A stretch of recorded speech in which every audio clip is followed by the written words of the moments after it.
Áno, tam dochádza často k takej diskrepancii, že ten politický život alebo minulosť toho človeka neúplne korešponduje s tou jeho komunikáciou a už naozaj iba na tých jeho voličoch, že či veria tomu, čo sa naozaj dialo a čo videli x rokov, alebo zabudnú na to všetko a tešia sa z nejakých pozitívnych úsmievavých tlačoviek alebo darov a veria tomu, čo ten politik hovorí, keď prebieha kampaň.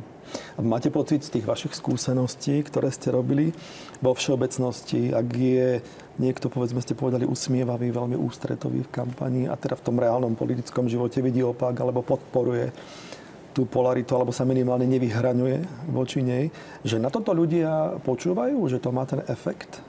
No sú rôzne cieľové skupiny, ktoré oslovujú tí kandidáti.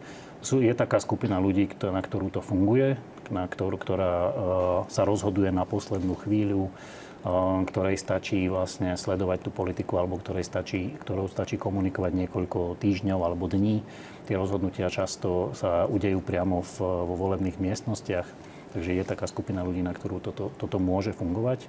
A potom samozrejme je tu aj taká skupina ľudí a otázka je, že do akej miery je z toho celého znechutená a do akej miery je motivovaná niečo s tým urobiť, ktorá dáva pozor a dlhodobejšie sleduje politiku a tá nenaskočí potom na takúto kampaň.